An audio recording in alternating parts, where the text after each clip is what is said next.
একটা প্রশ্ন আসে এরকম যে যখন আমরা দুই জবরের বামে ওয়াকফ করি তখন একালিফ টেনে পড়ি, কিন্তু ঘটনাচক্র যদি অন্য একটা চিত্র দেখি, যেমন ধরেন আমরা যদি দুই জের অথবা দুই পেশের মধ্যে ওয়াকফ করি তখন কি টেনে পড়ি কিনা? আমরা কিন্তু পড়ি না, ওখানে সুকুনের সাথে ওয়াকফ করি, যেমন গফুর, শাকুর। ঠিক আছে, এটার কারণ কি? কারণ হচ্ছে ওই যে আগেরবার যেটা বললাম যে আরবরা আসলে শুধুমাত্র দুই জবরের যে তানবিনটা আছে এখানে ওয়াকফ করলে একালিফ টেনে পড়ে, দুই পেশ কিংবা দুই জেরের ক্ষেত্রে টেনে পড়ে না, সেই জন্য সেখানে টেনে পড়ার প্রয়োজন নাই। আশা করি ক্লিয়ার। সর্বশেষ যে মাদটা পড়ছি এই মাদটা মূলত আগে আমরা ভিন্নভাবে পড়তাম। এই মাদ্দে সিলায় কসিরা বলতে সম্ভবত কোনো মাদ আপনারা পড়েন নাই। আপনাদের কার কি মতামত চাইলে আপনারা আমাদের চ্যাট বক্সে জানাতে পারেন, আমি চ্যাট বক্সটা আপাতত জন্য খুলে দিয়েছি। মাদ্দে সিলায় কসিরা, এই যে লাহু বিহি, এই মাদটা আগে কিভাবে পড়তেন? আমার যতটুকু মনে হয় খারা জবর খারাজের কিংবা উল্টা পেশ এই জাতীয় কোনো একটা বিবরণ সম্ভবত আপনারা পড়তেন। ঠিক আছে, খারা জবর খারাজের উল্টা পেশ এই জাতীয়। আসলে তাজউইদের দৃষ্টিকোণ থেকে যদি বলি তাহলে লাহু বিহি, এই যে খারা জবর খারাজের উল্টা পেশ বলতে যে জিনিসটা শুনেছেন, আপনারা কে কে খারা জবর খারাজের উল্টা পেশ শুনেছেন একটু হা বা না বলেন দেখি। আমি বিশ্বাস করি আপনারা যারা যারা এখানে আছেন তাদের 99% সবাই এটা শুনেছেন যে খারা জবর খারাজের উল্টা পেশ, তাই না? আসলে আলটিমেটলি আমরা যদি দেখি তাহলে তাজবিদের কোনো কিতাবে, মানে যেগুলো উসুলি কিতাব যেখানে তাজবিদের মূল মূল বিষয়গুলো উল্লেখ করা হয়েছে যেগুলোকে দলিল হিসাবে মানা হয়, হ্যাঁ, এমন কোন কিতাবে খারাজ ওপর খারাজের উল্টা পেশ বলতে কোন তাজবিদে কোনো বিবরণ নাই। ওখানে কি আছে? ওখানে আছে হচ্ছে আল আলিফুস সগীরা, আল ওয়াউস সগীরা, আল ইয়াউস সগীরা, মানে একটা ছোট আলিফ, একটা ছোট ইয়া, একটা ছোট ওয়াও। কেমন? তো এগুলো হচ্ছে অনেকটা কিসের মতো? এগুলো হচ্ছে অনেকটা মাদের হরফের মতো। মাদের হরফগুলো হচ্ছে স্পষ্টভাবে লেখা হয়, আর ওই ছোট আলিফ, ছোট ওয়াও, ছোট ইয়াটা স্পষ্টভাবে লেখা হয় না, ইঙ্গিত করা হয়, ইশারা করা হয়। এই যে লাহু, এইটাকে সাধারণত উল্টা পেশ বলে মাদ বলা হয়, যে এই যে উল্টা পেশ হয়েছে এই জন্য একালিফ টেনে পড়তে হবে। আলটিমেটলি এখানে হয়েছে হচ্ছে একটা ছোট ওয়াও, আল ওয়াউ সগীরা। বিষয় হলো এখানে যে হাটা আসছে, এই হাটা মানে উল্টা পেশের হা, এই জন্য টান হবে এরকম না, বরং এই হাটাকে বলা হয় আরবিতে হা উদ দমির। হা উদ দমির নাম শুনেছেন কে কে? হায় দমির কে কে নাম শুনেছেন? যারা নাম শুনেননি তাদের জন্য বলি, হায় দমির কাকে বলে?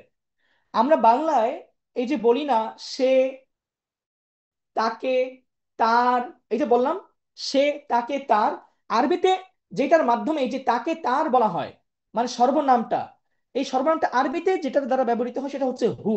সেটা কি? সেটা হচ্ছে হু। হু অর্থ হলো তাকে বা তার। কেমন? তাকে বা তার জন্য এরকম।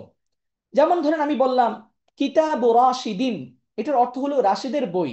আর যদি বলি কিতাবুহু, তাহলে তার অর্থ হবে তার বই। মানে এই হু দমিরটা হচ্ছে রাশেদকে ইঙ্গিত করছে, তবে এখানে রাশেদের নামটা কিন্তু উল্লেখ নাই।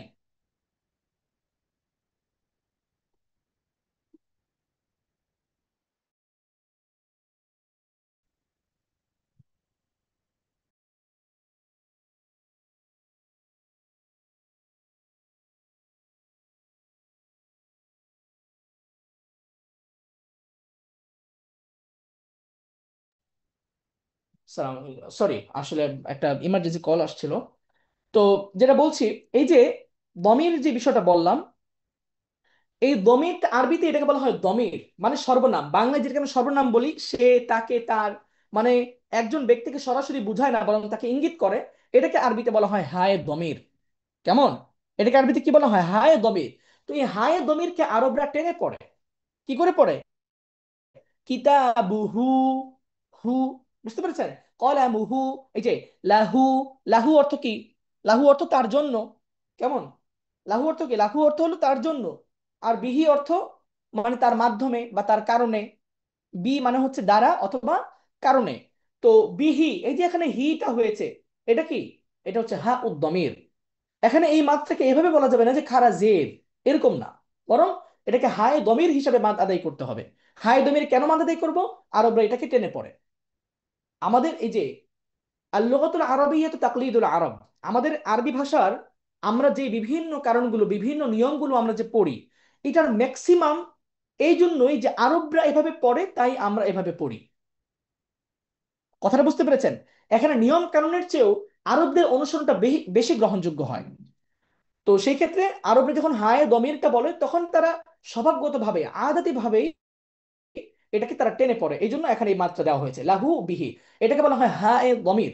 দেখেন নিয়মটা কি বলা হয়েছে, হায়ে দমিরের ডানে বা বামে সাকিন না থাকলে তাকে একালিফ টেনে পড়তে হয়, তাকে মাদ্দে সিলায় কসিরা বলে। যেমন লাহু বিহি। এখন প্রশ্ন আসবে যে হুজুর, আমরা যারা আরবি ভাষা জানি না তারা হায়ে দমির চিনবো কিভাবে, আমরা তো আরবি ভাষা পড়িনি। হায়ে দমির চিনবেন হচ্ছে এভাবে, যে কোনো শব্দের শেষে যখন এরকম গুল হা দেখবেন সেটাকেই ধরে নেবেন সেটা হচ্ছে হা উদ্দমির। তবে ক্ষেত্র বিশেষে কখনো কখনো ভিন্নও হতে পারে। তবে সাধারণত শব্দের শেষে এরকম হা যখন দেখবেন তখন কি ধরে নেবেন, এটা হচ্ছে হায়ে দমির, এটাকে আপনি টেনে পড়বেন। ওকে, এই হচ্ছে মোটামুটি বিষয়। আশা করি আপনারা সবাইকে বুঝতে পেরেছেন বিষয়টা। মাদ্দে সিলাই কসিরটা, মাদ্দে সিলা কেন বলা হয়, সিলা এই জন্য বলা হয় কারণ এই হায়ে দমিরটা সবসময় শব্দের সাথে সংযুক্ত অবস্থায় আসবে, ঠিক আছে? শব্দের সাথে সংযুক্ত অবস্থায় আসবে, এই জন্য এটাকে বলা হয় মাদ্দে সিলা।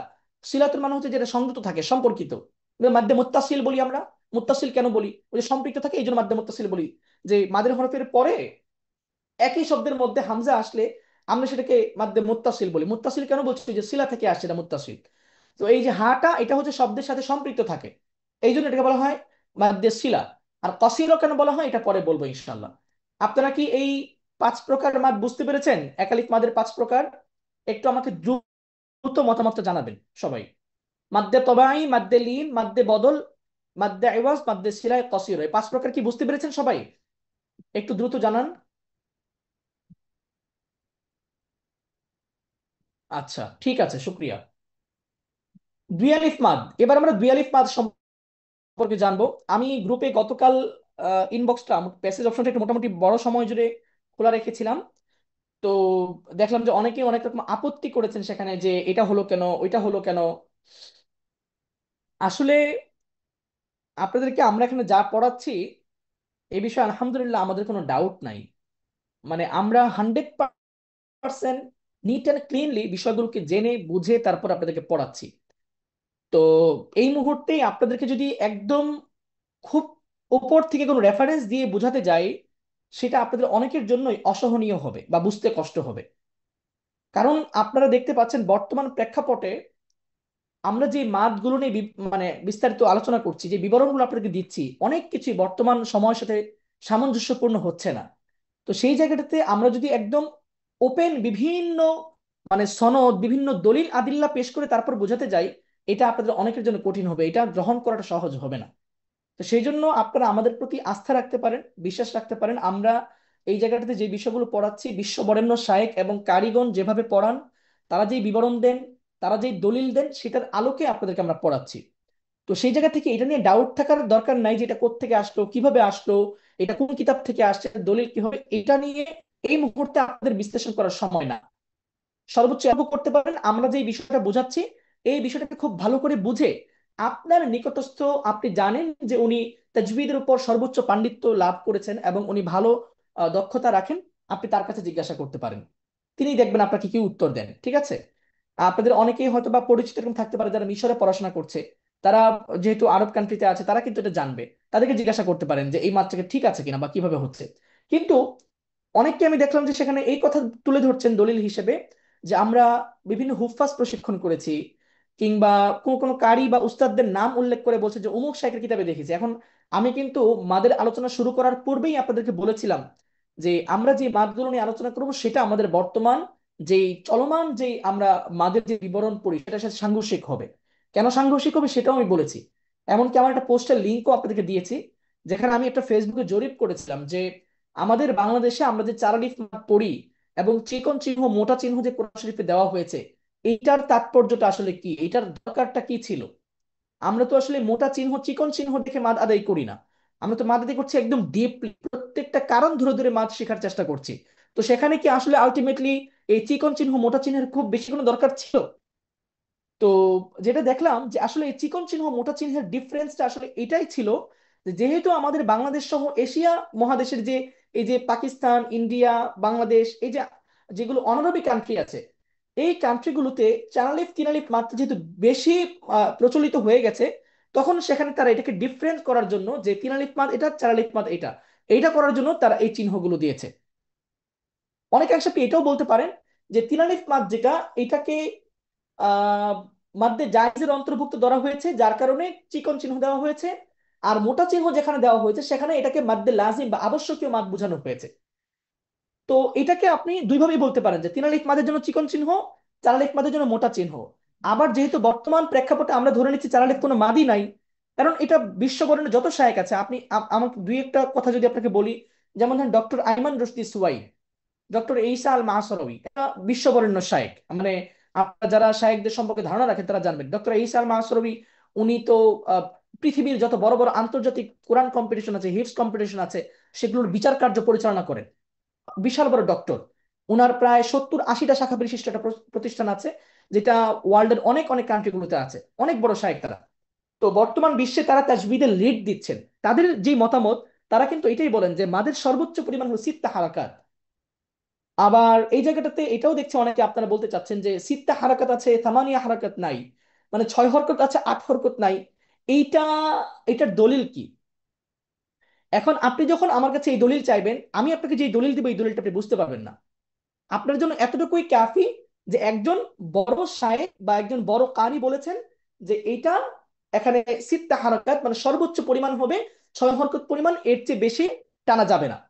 কেমন? যদি এর চেয়ে বেশি টানা না যায়, তাহলে আমাদের সর্বোচ্চ মাদের পরিমাণ কত হবে? 3 আলিফ। আর সর্বনিম্ন মাদের পরিমাণ আমরা কতটুকু দেখেছি? 1 আলিফ। 1 আলিফের নিচে তো আর কোনো মাদ হয় না, হয়? 2 হরকত হচ্ছে সর্বনিম্ন মাদ। তো এখন সর্বনিম্ন মাদ হচ্ছে 2 হরকত, সর্বোচ্চ মাদ হচ্ছে 6 হরকত। তাহলে অটোমেটিকলি মাঝামাঝি মধ্যম যে মাদটা হয়, এটা কয় হরকত হয় আপনারাই লেখেন দেখি। একটু দ্রুত করবেন। সর্বনিম্ন মাদ পড়েছি 1 আলিফ তথা 2 হরকত, সর্বোচ্চ মাদ পড়েছি 3 আলিফ তথা 6 হরকত। তাহলে মধ্যম মাদটা কতটুকু হয় আপনারাই বলেন। আচ্ছা, মাশাল্লাহ, মোটামুটি আপনারা লিখেছেন, এখানে দুইজন লিখেছে যে 4 হরকত, মানে সমান সমান 2 আলিফ। তো এখানে কি আমাকে আবার বিশ্লেষণ করার দরকার আছে 2 আলিফ মাদ কোত্থেকে আসলো? এই প্রশ্নটা করা আসলে কিন্তু যৌক্তিক প্রশ্ন না। তো এটা, এই বিষয়গুলো আমাদের বোঝা উচিত যে কোন প্রেক্ষাপটে কোন বিষয় নিয়ে কথা বলছি। আর আপনি যখন কিনা বাংলাদেশের যারা আমাদের মুরব্বী ওস্তাদ যারা ছিলেন, যাদের মাধ্যমে আমরা বাংলাদেশে তাজবিদ পেয়েছি, তাদেরকে যদি আপনি রেফারেন্স হিসেবে আনেন, তাহলে তারা আসলে এখানে এটা কি হয়ে যায়, তাদের মনে হয় অনেকাংশে আমরা তাদের ভুল ধরছি এরকম কিছু। আমি কিন্তু এখানে কখনো কারো কোথাও কোনো কিতাবে কে ভুল বলেছে, কে কি করেছে, এটা কিন্তু আমি উল্লেখ করি নাই। আমি কি উল্লেখ করেছি? যে বিশ্বের বড় বড় শায়েখ যারা আছেন তারা কি বলছেন। কেমন? এবং এটা রেওয়ায়তে হাফসেরই, এমন বলার কোনো সুযোগ নাই যে হুজুর এটা মনে হয় অন্য কোনো রেওয়ায়তে না। মাদের ক্ষেত্রে কোনো রেওয়ায়তের তারতম্য নাই। কেমন? তো আশা করি আপনারা এই বিষয়গুলো মোটামুটি সহনীয় পর্যায়ে নিবেন। আপাতত আপনি তাজবিদের এই বিষয়গুলোকে রপ্ত করেন। রপ্ত করার পরে আপনি একজন ভালো, ভালো করে বুঝেন জানেন এমন কারোর সাথে গিয়ে আলোচনা করেন। এখন এটা দুঃখজনক হলেও সত্য, এই যে বর্তমান বাংলাদেশে তাজবিদের অনেকগুলো বিষয় ভুলভাবে প্রচলিত হয়ে গেছে। এটা কারো একক অপরাধ আমি বলবো না, বা কারো ইচ্ছাকৃত কোনো ক্রাইম এটাও বলবো না। এটা হয়তো অনিচ্ছাকৃত ভাবে কোনো একটা বিষয় প্রসিদ্ধ হয়ে গেছে, হতেই তো পারে। কত কত ভুল দুনিয়াতে প্রসিদ্ধ আছে না? কত কত ভুল ধারণা আমাদের আছে না? তো এটাও ওইরকমই কিছু একটা হয়েছে সম্ভবত। তো এটা নিয়ে খুব বেশি অরিড হবার কিছু নাই। আমি বলবো আপনারা বিষয়কে স্বাভাবিকভাবেই নেবেন, এবং এটাকে আপনারা চেষ্টা করেন ধীরে ধীরে এটাকে পরিবর্তন করতে। ঠিক আছে? এই মাদগুলোকে এইভাবে বর্ণনা করতে, এভাবে আলোচনা করতে, মাদের এই যে বিবরণগুলো এখানে আমরা দিচ্ছি, এগুলোকে ধীরে ধীরে আপনারা চেষ্টা করেন তুলে নিয়ে আসতে, এবং এগুলো নিয়ে পর্যালোচনা করেন। এই যে ফাইটিংটা করছেন, এই ফাইটিংটা হওয়া জরুরি। এটাকে আমি অ্যাপ্রিসিয়েট করি, কিন্তু এটাকে নিয়ে এত ডিপলি আলোচনায় চলে যাবেন না যেটা কিনা পারস্পরিক কোন্দলের তৈরি করে। পারস্পরিক কোন্দল করার দরকার নাই। আপাতত জাস্ট যতটুকু বোঝানো হচ্ছে এতটুকু বোঝার চেষ্টা করেন। বুঝার পর এটা বড় কারোর সাথে আপনি আলোচনা পর্যালোচনা করবেন। ওকে, চলুন। দুয়ালিফ মাদ, তো দুয়ালিফ মাদ তো নিশ্চয় আপনারা বুঝতে পেরেছেন দুয়ালিফ মাদ কি জিনিস এবং কোত্থেকে আসলো। আগে আমরা মাদ পড়েছি 1 আলিফ, 3 আলিফ, 4 আলিফ। এখন যেহেতু 4 আলিফ মাদ নাই, তাহলে আমাদের মাদ হচ্ছে এখন 1 আলিফ, 2 আলিফ, 3 আলিফ। খালাস। আচ্ছা, মাদ্দে মুনফাসিল, মাদ্দে মুত্তাসিল, মাদ্দে সিলায়ে তবিলা। চলুন আমরা একে একে দেখার চেষ্টা করি।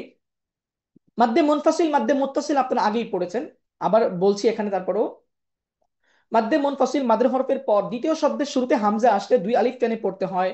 এটাকে 2 বা আড়াই আলিফ দিয়েও পড়া যাবে, অর্থাৎ 4 বা 5 হরকত।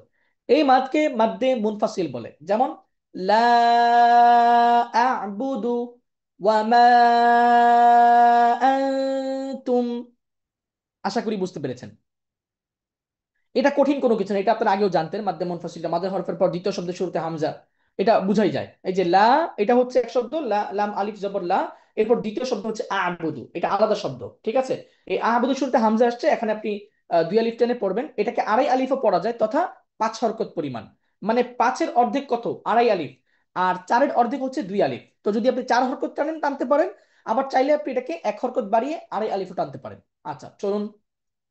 দুই, মাদ্দে মুত্তাসিল। মাদের হরফের পর একই শব্দের মধ্যে হামজা আসলে তাকে মাদ্দে মুত্তাসিল বলে। এই মাদকেও 2 আলিফ টেনে পড়তে হয়। এটিকে 5 হরকত বা আড়াই আলিফও পড়া যায়। যেমন যা, আ, শা, ঠিক আছে। এই যে আমি যে টানটা দিলাম, যা, আ, কেমন, শা, আচ্ছা। আশা করি আপনারা এখানে বুঝতে তেমন অসুবিধা হয়নি। মাদ্দে মুনফাসিল মাদ্দে মুত্তাসিল দুইটা মাদি আপনারা বুঝতে পেরেছেন। একটা পার্থক্যের কথা এখানে বলি। মাদ্দে মুনফাসিল আর মাদ্দে মুত্তাসিলের পার্থক্যটা কি? আগে তো আপনারা মাদ্দে মুত্তাসিলকে কয় আলিফ টেনে পড়তেন? দেখি, আমাকে চ্যাট বক্সে জানান দেখি। মাদ্দে মুত্তাসিলকে কয় আলিফ টানতেন আগে? সবাই বলেন। মাদ্দে মুত্তাসিলকে কয় আলিফ টানতে হতো আগে? মাদ্দে মুত্তাসিলকে কোনো 3 আলিফ টানা হতো, কি বলেন? হয়তো 4 আলিফ, নয়তো 2 আলিফ, দুইটার একটা বলবেন। 3 আলিফ কেন বলছেন? 3 আলিফ তো কোনোদিন আমরা মাদ্দে মুত্তাসিল টানিনি। আচ্ছা, 4 আলিফ নাকি? আগে আপনার মাধ্যমে মুত্তাসিলকে 4 আলিফ টানতেন তো। একটা প্রশ্ন আসবে এরকম, যে হুজুর সর্বোচ্চ মাদ যেহেতু 3 আলিফ হয়েছে, তো আগে তো মাদ্দে মুত্তাসিলকে আমরা 4 আলিফ টানতাম, তো এটাকে 3 আলিফ মাদের অন্তর্ভুক্ত করলে তো হতো, এটাকে 2 আলিফে নিয়ে আসা হলো কেন? এটা একটা প্রশ্ন আসবে, যে 4 আলিফ থেকে একদম 2 আলিফে কিভাবে চলে আসে। 4 আলিফ থেকে আপনি 3 আলিফে নিয়ে আসতে পারতেন, কিন্তু এটা তো একদম 2 আলিফে চলে আসলো। উত্তর হচ্ছে যে মাদ্দে মুত্তাসিলটা কখনো 4 আলিফ মাদের অন্তর্ভুক্ত ছিলই না। এই যে 4 আলিফ মাদের যে বিবরণটা, বর্ণনাটা, এটা তো নাই। তো 3 আলিফ মাদ তো সর্বোচ্চ মাদ, তাই না? আমাদের যে আলোচনা করছি এই অনুযায়ী তো 4 আলিফ মাদই নাই। তাহলে মাদ হলে মাদ্দে মুত্তাসিল সর্বোচ্চ কোথায় অন্তর্ভুক্ত হতে পারতো বলেন? মাদ্দে মুত্তাসিলটা যদি সর্বোচ্চ টানতাম, তাহলে কয় আলিফ মাদের অন্তর্ভুক্ত হতে পারতো? 3 আলিফ মাদের অন্তর্ভুক্ত হতে পারতো নাকি? 3 আলিফ মাদের অন্তর্ভুক্ত হতে পারতো তো। 3 আলিফ মাদ তো এখন সর্বোচ্চ মাদ। বিষয় হচ্ছে মাদ্দে মুত্তাসিলটা, এটা কখনো 3 আলিফ মাদের অন্তর্ভুক্ত ছিল না। কেমন? মাদ্দে মুনফাসিল এবং মুত্তাসিল উভয় মাদি 2 আলিফ মাদের অন্তর্ভুক্ত ছিল, অর্থাৎ আরবা হারকাত।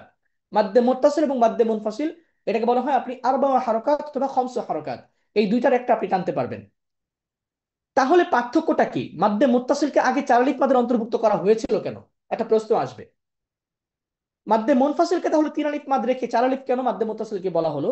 বিষয় হচ্ছে মাদ্দে মুত্তাসিলটার মধ্যে এবং মাদ্দে মুনফাসিলের মধ্যে পার্থক্য হলো এই, যে মাদ্দে মুনফাসিলের যে মাদ, এই মাদের বিষয়ে সবাই একমত, যে মাদ্দে মুনফাসিল এইরকম একটা মাদ আছে, এরকম একটা মাদ টানা যাবে, এই বিষয়ে সবাই একমত। কিন্তু এটার যে মিকদার, এই যে মাদ্দে মুনফাসিলের যে পরিমাণটা আছে 2 আলিফ বা আড়াই আলিফ, এই 2 আড়াই আলিফ এর মধ্যে সবাই একমত না। সকল ইমামগণ এই বিষয়ে একমত না, যে এখানে কি 2 আলিফ বা আড়াই আলিফই টানতে হবে কিনা। কিন্তু মাদ্দে মুত্তাসিল যেটা, এই মাদ এবং মাদের পরিমাণ উভয় ক্ষেত্রেই সকল ইমামগণ একমত, যে এখানে মাদের পরিমাণ এবং মাদের হুকুম দুইটা একদম পুঙ্খানুপুঙ্খানুভাবে আদায় করতে হবে। এই জন্য মাদ্দে মুত্তাসিলকে বলা হয় মাদ্দে ওয়াজিব। কেমন? মাদ্দে মুনফাসিল এবং মাদ্দে মুত্তাসিলের মধ্যে এই হচ্ছে পার্থক্য। আপনারা অনেক সময় শুনে থাকবেন, এই যে মক্কা শরীফের ইমামগঞ্জ তেলাওয়াত করে, قل يا أيها الكافرون لا أعبد ما تعبدون ولا أنتم عابدون। শুনেছেন কখনো এরকম 3 আলিফ মাদকে যে, এই যে 2 আলিফ মাদকে 1 আলিফ টেনে টেনে পড়ছে, কসর করছে? কেমন কসরটা কেন করতে পারছে? কেননা মাদ্দে মুনফাসিলের এই যে পরিমাণ 2 আলিফ বা আড়াই আলিফ, এই আড়াই আলিফের বিষয়ে, এই 2 আলিফের বিষয়ে সবাই একমত না। বলছে অনেকেই যে এখানে চাইলে আপনি কসর করতে পারবেন, অর্থাৎ 1 আলিফও টেনে পড়তে পারবেন মাদ্দে মুনফাসিলকে। কিন্তু মাদ্দে মুত্তাসিল, এটা আপনি এক হরকত কম টানতে পারবেন না, পরিপূর্ণরূপে এই মাত্রা আদায় করতে হবে। এই জন্য দেখবেন কখনোই মাদ্দে মুত্তাসিল কেউ কসর করে পড়ে না। আর মাদ্দে মুত্তাসিল কখনো কসর করা যায় না। আমি কি বিষয়টা বোঝাতে পেরেছি? মাদ্দে মুনফাসিল এবং মুত্তাসিলের বিষয়টা সবাই একটু আমাকে জানান দ্রুত। বুঝতে পেরেছেন মাদ্দে মুত্তাসিল এবং মুনফাসিলটা? মাত্র দুই একজন মতামত জানায়, ক্লাসে আছে প্রায় 30 জনের উপরে। একটা বিষয় জিজ্ঞাসা করলে উত্তর দিচ্ছে দুইজন তিনজন। তো এটা তো ক্লাসের স্পিরিটকে ক্ষতি করে। এতটুকু অ্যাক্টিভিটি তো থাকা দরকার যে একটা বিষয় জিজ্ঞাসা করা হচ্ছে, বুঝতে পারছি কি না পারছি, উস্তাদ জানতে চাচ্ছে, এটা জানাই। হ্যাঁ আচ্ছা ঠিক আছে, শুক্রান শুক্রান, মোটামুটি আশা করি আপনারা বুঝতে পেরেছেন। ওকে, তাহলে মাদ্দে মুনফাসিল মাদ্দে মুত্তাসিল আলোচনাটা গেল। সর্বশেষ আমরা আলোচনা করব মাদ্দে সিলায়ে তওয়িলা, এটা নিয়ে। কেমন? হায় দমিরের উপর চিকন চিহ্ন বামে হামজা থাকলে তাকে মাদ্দে সিলায়ে তওয়িলা বলে। যেমন মা লাহু আখলাদা, এখানে আপনি এটাকে দুই আলিফ বা আড়াই আলিফ টেনে পড়বেন। এই মাদ্দে সিলায়ে তওয়িলা, তওয়িলুন শব্দের অর্থ হলো কি? তওয়িলুন শব্দের অর্থ কি? লম্বা। আর কসিরুন শব্দের অর্থ হলো খাটো। এই যে একটু আগে মাদ্দে সিলায়ে কসিরও যেটা পড়ে আসছি আমরা, দেখেন এই যে লাহু বিহি, তো এখানে এই যে মা লাহু, দেখেন এই লাহুটা কিন্তু এখানে আসছে, কিন্তু এই লাহুটা এখানে ক্ষান্ত থাকে নাই। এই লাহুর পরে দ্বিতীয় শব্দের শুরুতে আবার হামজা চলে আসছে। তো হায়ে দমিরের পরে যখন হামজা চলে আসবে তখন সেখানে এটা আর মাদ্দে সিলায়ে কসিরও থাকবে না, তখন সেটা মাদ্দে সিলায়ে তওয়িলা হয়ে যাবে। আমি কি বিষয়টা বুঝাতে পেরেছি? এটা কি হয়ে যাবে? মাদ্দে সিলায়ে তবিলা হয়ে যাবে। তবিলুন মানে হচ্ছে লম্বা, দুই আলিফ বা আড়াই আলিফ টেনে পড়তে হবে। আর কসিরুন মানে হচ্ছে খাটো, এক আলিফ টেনে পড়তে হবে। আশা করি আপনারা বুঝতে পেরেছেন। এই হচ্ছে আমাদের দুই আলিফ মাদের আলোচনা। কেমন? আচ্ছা।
আচ্ছা, দুঃখিত দুঃখিত।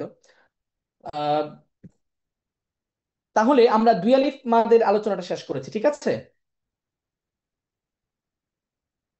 একজন একটা প্রশ্ন করেছে যে অনেক কারি সাহেব যে তেলাওয়াত করার সময় অনেক লম্বা করে টান দেয়, এটা কি জায়েজ আছে কিনা? এটা জায়েজ আছে কিনা? না, এটা জায়েজ নাই। এটা উচিত না। কোরআন শরীফ, কারণ কোরআন শরীফ তো এটা তো মানুষের কথা না, এটা তো কোনো গজল না, নাশিদ না, এটা আল্লাহর কালাম। আল্লাহর কালামকে সর্বোচ্চ যতটুকু টানা যায় এতটুকুই টানা উচিত।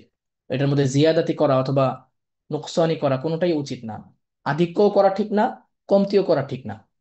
আচ্ছা, ওটা জায়েজ নাই। আমি আমি যতটুকু ধারণা রাখি এটা জায়েজ না, এবং এটা কোনোভাবেই শরীয়তে স্বীকৃত না এইভাবে তেলাওয়াত করা। আপনারা যেটা বলেছেন মানে কেরাতের বিষয়টা বলেছেন, তো এখন আপনারা বলবেন যে ঠিক আছে, তাহলে যদি আমরা বলি শেখ আব্দুল বাসেত, তারপরে আরো এরকম মোস্তফা ইসমাইল, আমাদের প্রবীণ যে কারি সাহেবরা ছিলেন তারা যে তেলাওয়াত করেছেন সেটা কি জায়েজ কিনা? ওইটা এক অর্থে জায়েজ এভাবে যে তাদের যেই কি বলে আহ ইমান আকিদা বা তাদের যেই তখনকার যে মনস্তাত্ত্বিক হালত ছিল আর এখনকার যে বর্তমান কন্ডিশন বা মনস্তাত্ত্বিক অবস্থান, এটা কিন্তু একরকম না।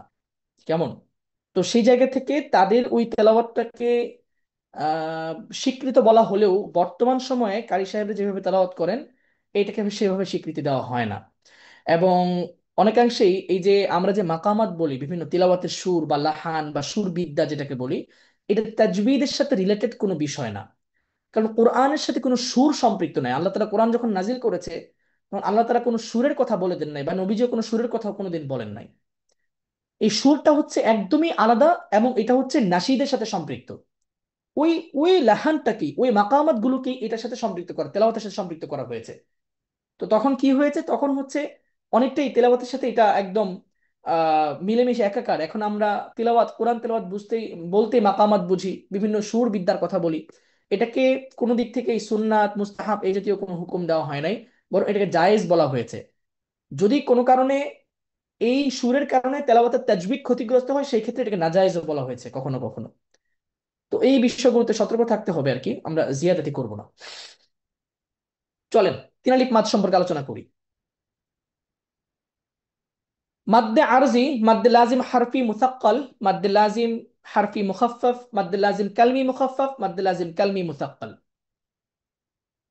মাদ্দে আরজিটা সম্পর্কে আপনারা আগেও জেনেছেন, এটা নিয়ে আসলে নতুন করে আলোচনা করবার কিছু নাই, এটা নিয়ে আলোচনা করবো না। মাদের হরফের বামের হরফে ওয়াকফ হলে তার ডান দিকের হরকতকে তিন আলিফ টেনে পড়তে হয়। যেমন তা'মালুন, ইয়াফআলুন। ঠিক আছে? আচ্ছা, এখানেও প্রশ্ন আসবে, হুজুর তিন আলিফ মাদকে আপনি তিন আলিফে রেখে দিলেন, চার আলিফ মাদকে আপনি দুই আলিফে নিয়ে গেলেন। ওটার উত্তর নিশ্চয়ই মনে হয় এখন আপনাদের কাছে আছে, নতুন করে দেওয়ার কিছু নাই। কারণ মাদ্দে আরজিটা আগে থেকে তিন আলিফের অন্তর্ভুক্ত ছিল। বুঝতে পেরেছেন? আর মাদ্দে আরজি সম্পর্কিত আরেকটা কথাও এরকম আছে, মাদ্দে আরজিকে তিন ভাবেই পড়া যায়, এক আলিফে টানা যায়, দুই আলিফে টানা যায়, তিন আলিফে টানা যায়। কিন্তু এটা আগে থেকে তিন আলিফ মাদের অন্তর্ভুক্ত ছিল, এই জন্য মাদ্দে আরজিকে তিন আলিফের এখানে আনা হয়েছে। আর মাদ্দে মুত্তাসিলটা কখনো তিন আলিফের অন্তর্ভুক্ত ছিলই না। কথা কি বোঝাতে পেরেছি? মাদ্দে মুত্তাসিলটা আগে থেকেই দুই আলিফ বা আড়াই আলিফ মাদের অন্তর্ভুক্ত ছিল, এই জন্য সেখানেই সেটা উল্লেখ করা হয়েছে। চলেন, তো মাদ্দে আরজি নিয়ে আলোচনা শেষ হয়েছে, এখন আমরা মাদ্দে লাজিম নিয়ে আলোচনা করব। মাদ্দে লাজিম প্রথমত দুই প্রকার, মাদ্দে লাজিম হারফি, মাদ্দে লাজিম কালমি। মানে একটা মাদ হবে যেটা শুধুমাত্র হরফ সম্পৃক্ত, শব্দ সম্পৃক্ত না। আর আরেকটা হচ্ছে মাদ্দে লাজিম কালমি, কালিমাতুন অর্থ কি? শব্দ। তো মাদ্দে লাজিম কালমি মানে হচ্ছে যেটা মানে শব্দ সম্পৃক্ত মাদ হবে। এরপর মাদ্দে লাজিম হারফিটা আবার দুই প্রকার, মাদ্দে লাজিম হারফি মুসাক্কাল, হারফি মুখাফফাফ।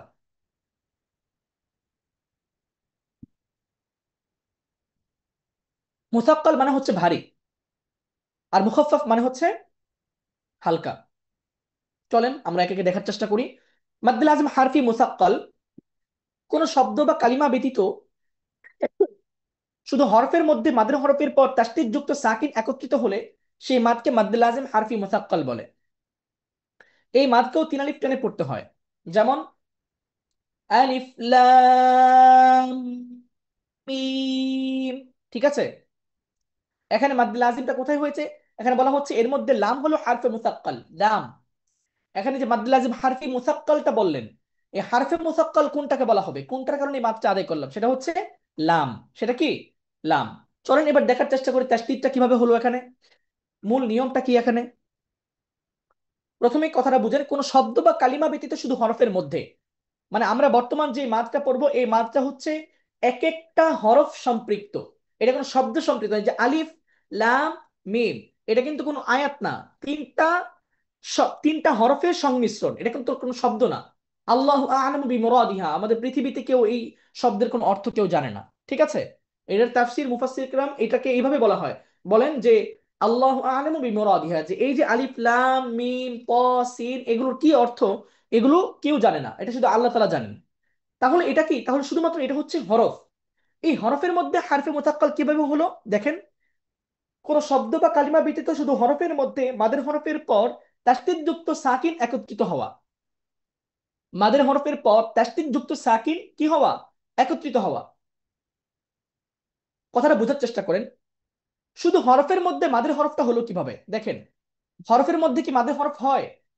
হ্যাঁ, হরফের মধ্যে মাদের হরফ হয়। আপনারা জানেন আমরা যে 29টা হরফ উচ্চারণ করি, এটাকে আমরা কয়েকভাবে উচ্চারণ করি। কিছু কিছু হরফের ক্ষেত্রে আমরা একালিফ মাদ আদায় করি, যেমন বা, তা, সা, একালিফ মাদ। আবার যদি দেখেন জিম, শিন, সদ, এই যে এখানে কতটুকু টানছি, 3 আলিফ টানছি। তো এখানে তার মানে নিশ্চয় এখানে মাদের হরফ হচ্ছে সদ আলিফ জবর স, এরপর দাল সদে। কেমন? জিম ইয়াজের জি, তারপরে মিম সাকিন জিম। ওকে। তো এই জন্য এখানে আমরা কি করছি, 3 আলিফ টেনে হরফটাকে উচ্চারণ করছি। তার মানে হরফের মধ্যে মাদের হরফ হয়, তো কি বলা হচ্ছে, কি হবে, শুধু হরফের মধ্যে মাদের হরফের পর তাসদীদ যুক্ত সাকিন একত্রিত হবে। এখন প্রশ্ন হলো তাসদীদ যুক্ত সাকিন একত্রিত হয় কিভাবে? তাসদীদ যুক্ত সাকিন একত্রিত হয় কিভাবে, এটার জন্য এটা বুঝতে হলে আমাদেরকে বুঝতে হবে তাসদীদ কাকে বলে। তাসদীদ বলা হয় দুটি হরফের সমন্বয়, যার প্রথমটি সুকুন যুক্ত এবং দ্বিতীয়টি হরকত যুক্ত। যেমন আব বা, এই যে আব, আব, প্রথম যে উচ্চারণটা করলাম এটা হচ্ছে হামজা বা জবর আব, মানে বাটা এখন সুকুন অবস্থায় আছে। এরপর আবার কি বললাম, বা জবর বা, আব বা। কেমন? এই যেমন ধরেন আমি আপনাকে এখানে দেখালে বিষয়টা মনে হয় বুঝতে পারবেন ভালো করে। আমি একটু এখানে একে দেখাই, এই দেখেন, এই যে হামজা, এই যে দুইটা বা, ঠিক আছে। তো এই যে এটা হচ্ছে সুকুন যুক্ত, এটা হচ্ছে হরকত যুক্ত, আর এখানে হচ্ছে ধরেন ফাতহা, আব্বা। এটা হচ্ছে মূলত তাসদীদের মূল উদাহরণ, যে প্রথম বাটা সুকুন যুক্ত, দ্বিতীয় বাটা কি হরকত যুক্ত। এই দুটি মিলে হয়েছে এই যে এটা, দেখেন, সমান।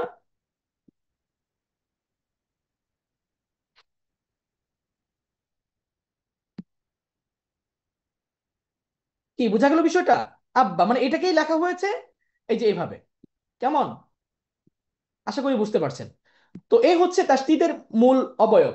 তাহলে আমরা তাসদীদের পরিচয় কি পেলাম, দুটি হরফের সমন্বয়, যার প্রথমটি সুকুন যুক্ত, দ্বিতীয়টি হরকত যুক্ত, এটাকে বলা হয় তাসদীদ যুক্ত হরফ। এখানে তাসদীদ যুক্ত সাকিনটা কিভাবে হয়েছে দেখেন, লাম মিম, এই যে লাম, এখানে যখন যে যেখানে ওয়াকফ করলাম এটা কি, মিম সাকিন, এটা কি লাম, মিম সাকিন, লাম আলিফ জবর লা, এরপর মিম সাকিন। তাহলে এটা হচ্ছে একটা মিম, যেটা লামের শেষ হরফ মিম, মিম সাকিন। আর মিমের যে প্রথম হরফটা, মিম ইয়াজের মি, এই যে প্রথম মিমটা এটা কি হরকত যুক্ত। তাহলে লাম মিম, এই যে আমি করলাম লাম মিম, লাম, যেখানে মিমটা শেষ করলাম এটা হচ্ছে সুকুন যুক্ত মিম, এরপর যে মিমটা চলে আসে এটা হচ্ছে হরকত যুক্ত মিম। এই যে দুটি মিম একসাথে একত্রিত হয়ে গেল, এটাকে বলা হয় তাসদীদ যুক্ত সাকিন। মানে লামের যে সাকিনটা ছিল এটা সাকিনে আর সীমাবদ্ধ রইল না, বরং আরেকটা মিম যেহেতু হরকত যুক্ত মিম চলে আসে, দুটি মিলে তাসদীদ যুক্ত সাকিন হয়ে গেছে। বিষয়টা কি আপনারা সবাই বুঝতে পেরেছেন? আলিফ লাম মিম যেটা বললাম, চ্যাট বক্সে একটু লিখে জানান সবাই দ্রুত।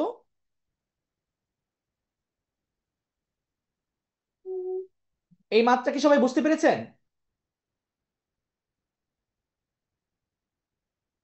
আলিফ লাম মিম যে মাত্রা বলা হলো এটা কিছু বোঝা গেল? আচ্ছা ঠিক আছে। এটা হচ্ছে মাদ্দুল আজিম হারফি মুসাক্কাল, মাদ্দুল আজিম হারফি মুখাফফাফ, এটা খুব সহজ। কোন শব্দ বা কালিমা ব্যতীত শুধু হরফের মধ্যে মাদের হরফের পর আসলি সাকিন থাকলে তাকে 3 আলিফ টেনে পড়তে হয়। এই মাদকে মাদ্দে লাজিম হারফি মুখাফফাফ বলে। যেমন নুন, কফ। আসলি সাকিন বলতে বোঝানো হয়েছে যেই সাকিন দ্বারা হরফ গঠিত হয়। হরফ যেই সাকিন দ্বারা গঠিত হয় ওই সাকিনকে কিয়ামতের আগ পর্যন্ত কেউ হরকত করতে পারবে না। এই জন্য এটাকে বলা হয় আসলি সাকিন। কেমন? আচ্ছা, সময় নেই মাস্ক করাতেন, আজকে মাস্ক হবে না, আজকে মাদের আলোচনা করিয়ে আমরা ক্লাস শেষ করব। মাদের আলোচনাটা গুরুত্বপূর্ণ। মাস্ক ইনশাল্লাহ পরে নিজেরাও করতে পারবেন, অসুবিধা নেই। চলেন, মাদ্দে লাজিম কালমি মুখাফফাফ, মাদের হরফের পর একই শব্দের মধ্যে যদি সাকিন একত্রিত হয় তাহলে তাকে মাদ্দে লাজিম কালমি মুখাফফাফ বলে। যেমন আল আনা, এই যে আল আনা যে মাত্রা আদায় করলাম এটা হচ্ছে মাদ্দে লাজিম কালমি মুখাফফাফ। এখানে কি হয়েছে, এখানে মূলত শব্দটা ছিল আল আনা, এর আগে আরেকটা হামজাতুল ইস্তিফহাম, আরেকটা হামজা আনা হয়েছে, ফলে এটার উচ্চারণটা হয়েছে আল আনা। তো এখানে দ্বিতীয় যে আলিফটা আছে, আল আনার আলিফটা, এই আলিফটা হচ্ছে হামজাতুল ওয়াসলি, যেটাকে উচ্চারণ করা যায় না যদি তার আগে অন্য কোনো শব্দ চলে আসে। কথা বুঝতে পেরেছেন? তো যেহেতু এই যে হামজাতুল ইস্তিফহাম যেটা, এটা হচ্ছে হামজাতুল তাহকিক, মানে এটাকে যে কোনো অবস্থায় উচ্চারণ করতে হবে। তো এখন যখন আমি আল আনা, আল আনা তো উচ্চারণ করা যাবে না, দ্বিতীয় আলিফটা উচ্চারণ করা যায় না, এটা হচ্ছে হামজাতুল তাসহিল, মানে এটাকে টেনে পড়তে হয়।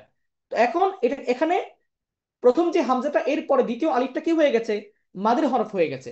যেমন আল আনা, এই হচ্ছে মাদ্দে লাজিম কালমি মুখাফফাফ। সবাইকে এটা বুঝতে পেরেছেন, মাদ্দে লাজিম কালমি মুখাফফাফটা? একজন লিখেছে মিমের হরকত কিভাবে, মিমের হরকত কিভাবে। এই যে মিম যেটা, মিম, এই মিমটা কিভাবে তৈরি হয়েছে? মিম ইয়াজের মি, তারপরে মিম সাকিব, মিম, এভাবেই তো মিমটা তৈরি হয়েছে। আর লামের যে মিমটা, লামের যে মিমটা, এটা কি সুকুনযুক্ত মিম। এটা তো কঠিন কিছু না। মিমের হরকত তো মিমের প্রত্যেকটা হরফের মধ্যে হরকত আছে না, হরকত ছাড়া তো হরফ উচ্চারণ করা যাবে না। আচ্ছা, মাদ্দুল লাজিম কালমি মুখাফফাফটা নিশ্চয়ই বুঝতে পেরেছেন আশা করি। চলেন, মাদ্দুল লাজিম কালমি মুসাক্কাল, মাদের হরফের পর একই শব্দের তাসদীদ যুক্ত হরফ আসলে তাকে মাদ্দে লাজিম কালমি মুসাক্কাল বলে। এটা খুব সহজ, কঠিন কিছু না। এই মাত্র 3 আলিফ টেনে পড়তে হয়, যেমন দাব্বা, ওয়ালাদ-দাল্লিন, ঠিক আছে? এই হচ্ছে মাদ্দে লাজিম কালমি মুসাক্কাল। একটা টিকা দেওয়া আছে ছোট্ট করে, মাদ্দে আরজিকে 1 আলিফ 2 আলিফ ও 3 আলিফ করেও পড়া যায়। ঠিক আছে, ইনশাল্লাহ এই হচ্ছে মাদের আলোচনা। অনেক ডিপ আলোচনা করার চেষ্টা করেছি, সবগুলো বিষয়ে আলোচনা করার চেষ্টা করেছি, যাতে করে এই মুহূর্তে অনেক কিছু বুঝে না আসলেও পরবর্তীতে শুনে শুনে যেন প্র্যাকটিসটা করতে পারেন, অনুশীলনটা যেন করতে পারেন, ঠিক আছে? তো সবাই ইনশাল্লাহ সেভাবে প্রস্তুতি নেন মানসিকভাবে। আর আমাদের হচ্ছে আর 2টা ক্লাস বাকি আছে সম্ভবত। আজকে তো মোটামুটি আমাদের পঞ্চম ক্লাস অনুষ্ঠিত হয়ে গেল মনে হয়। তা আপনারা সকলে, আমরা মাস্কের অডিওটা ইনশাল্লাহ এখনই দিয়ে দিব, আপনারা মাস্কের অডিওটা প্র্যাকটিস করবেন ভালোভাবে। আর কাল পরশু দিন ইনশাল্লাহ পরীক্ষা অনুষ্ঠিত হবে। পরীক্ষায় যারা অংশগ্রহণ করতে চান, আমি নিবন্ধনের জন্য একটা মেসেজ দিয়ে দিব ইনশাল্লাহ। আপনারা যারা পরীক্ষা দিতে আগ্রহী, তারা ইনশাল্লাহ সবাই নিবন্ধন করে ফেলবেন পরীক্ষার জন্য। আমাদের ইনশাল্লাহ পরশু দিন যখন ক্লাস শেষ হবে, ক্লাস শেষ হলে ইনশাল্লাহ আমাদের পরীক্ষা কার্যক্রম শুরু হয়ে যাবে। তো সেই পর্যন্ত সকলে ভালো থাকবেন, সুস্থ থাকবেন। মাদের আলোচনাটা আমি যেভাবে করেছি এই মুহূর্তে 100 to 100 বুঝে ফেলতে হবে, এটা ম্যান্ডেটরি না, আবশ্যকীয় না। বিগত অনেক বছর যাবত তো এই বিষয়গুলো না বুঝেও চলেছেন, পড়েছেন, কোনো অসুবিধা হয়েছে? হয়নি।